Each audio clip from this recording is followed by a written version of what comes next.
Hello everyone, আমি দেবযানী। আর আজকে ভাবলাম যে পুজোর আগেই শাঁখা পলা যা সোনার যেটুকু যা জিনিস আছে সেগুলো একটু পরিষ্কার করে রাখি, কারণ পুজোর আগে অনেক ব্যস্ততা থাকে আর তার সাথে এগুলোও তো পরিষ্কার করার দরকার, নাহলে তো চকচক ঝকঝক করবে না। তো শাঁখাগুলো শাঁখা বাঁধানো পলা বাঁধানো এমনিই আমার পরিষ্কারই আছে, কিন্তু রোজকার যে শাঁখা পরি আমি সেটা ভালোই ময়লা হয়েছে, তো সেটা একদম নিচে রাখলাম। আর সমস্ত সোনার জিনিস, এখানে কোনো রূপোর জিনিস দেওয়া যাবে না, কারণ রূপোর জিনিস দিলে কালো হয়ে যাবে। তো তোমাদের সাথে শেয়ার করব আমি একটা লিকুইড দিয়ে শাঁখা পলা বাঁধানো বা সোনার জিনিস, সোনা বা শাঁখা বাঁধানো বা শাঁখা বা শাঁখ, পুজোর যে শাঁখ সেগুলো আমি এই জিনিসটা বা এই লিকুইডটা দিয়েই পরিষ্কার করি। তো কদিন বাদে তো লক্ষ্মী পুজোও চলে আসছে, তো শাঁখেরও প্রয়োজন, মানে শাঁখটাও পরিষ্কার করার প্রয়োজন। শাঁখও আমি ওইভাবেই পরিষ্কার করি যেভাবে আমি শাঁখা পলা সোনার জিনিস পরিষ্কার করছি। তো এখন এই লিকুইডটা এক ছিপি মতো নিয়ে নিচ্ছি, এতেই অনেকটাই পরিষ্কার হয়ে যাবে। আর এটা যদি রাত্রিবেলা দিয়ে রাখা হয়, ভিজিয়ে রাখা হয় এই জিনিসগুলো দিয়ে, এই জিনিসগুলোকে এই লিকুইডটা দিয়ে, তাহলে সকালবেলা আরও ভালোই তাড়াতাড়ি পরিষ্কার হয়ে যায়। আর যদি সকালবেলা মনে হয় কাজকর্মের ফাঁকে একবার ভিজিয়ে রাখলাম, আধ ঘন্টা বাদে বা 15 মিনিট বাদে এটাকে পরিষ্কার করে নিলেও খুব তাড়াতাড়ি পরিষ্কারও হয়ে যায়, খুব বেশি সময় লাগে না। তো আমি এখন একটু ভিজিয়ে রাখছি, আর সংসারের তো অন্যান্য কাজ থাকে, তো সেইটার ফাঁকেই ভিজিয়ে রেখেছি। তো আমি 15 মিনিট মতো রেখেছিলাম, 10 মিনিটেও আমার কাজ হয়ে যেত, কিন্তু 15 মিনিট মতো রেখেছিলাম, কারণ আমার খুব একটা বেশি ময়লা নেই, শুধু যেটা রোজকার শাঁখা পরি সেটা বেশি ময়লা আছে। আর এগুলো তো সবসময় শাঁখা পলা বাঁধানো তো সবসময় ঘরে পরি না, ঘরের বেশিরভাগ সময় পরে থাকলে ময়লাটা আসে।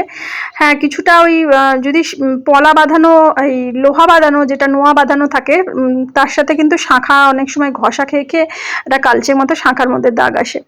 তো সবগুলোই পরিষ্কার করে নিলাম, সাথে টুকটাক ঘরে পরি আমি চুড়ি, তারপর আংটি আছে, আংটিগুলো তো সবসময় পরি না, তোলাই থাকে। আর কয়েকটা জিনিস পরিষ্কার করে একেবারে নিচ্ছি যেগুলো পুজোর সময় পরবো। আর শাঁখা জিনিসটা, একটা শাঁখা হাতে নিয়ে না পরিষ্কার করা উচিত না, মট করে মানে বেড়ে যেতে পারে।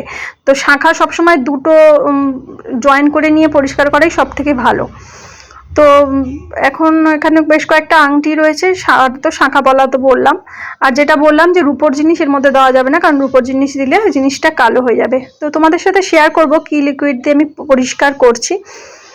আর আমার হাতে যে শাঁখাটা পরে আছি, এই শাঁখাটা না বেশি ময়লা হয় না, কারণ ডিজাইনটা না একটু প্লেনের মধ্যে। আর যেটা কদিন আমি পরেছিলাম, বেশ অনেক দিন ধরেই, মানে সেই মনে হয় ফেব্রুয়ারি মাস থেকে পরে আছি, তো ওইটা ভীষণ ডিজাইন দেওয়া, তো ডিজাইন শাঁখা দেখতে সুন্দর লাগে কিন্তু বেশি ময়লা হয়। তো ঘরে পরা শাঁখা যত প্লেন পাওয়া যায় ততই ভালো। তো দেখো এখন এগুলোকে জল ধোয়া করে নেবো। আর ওই লিকুইডটা কিন্তু রেখে দিলাম, মানে শাঁখাটা ভিজিয়ে রেখেছিলাম, ওই জলটা রেখে দিলাম, অন্যান্য কাজে লাগবে। তো এখন এই শাঁখা পলাগুলোকে একটু ভালো করে ধুয়ে নিচ্ছি।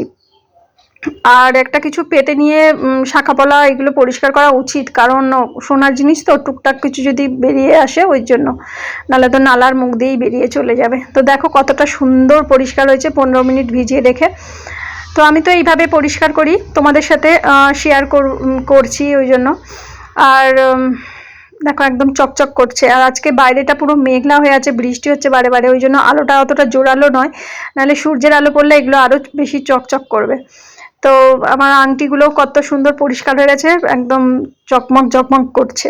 তো দেখো একদম পরিষ্কার হয়ে গেছে। এটাকে একটু শুকনো কাপড়ে দিয়ে মুছে আর পাখার তলায় রেখে দিয়েছিলাম, তারপর তোমাদের সাথে একটু শেয়ার করলাম। আর হচ্ছে রিন আলা, এই লিকুইডটা এক চিপি দিয়ে, এটা দিয়ে আমি পরিষ্কার করেছিলাম এই শাঁখা বা শাঁখ বা সোনার জিনিস।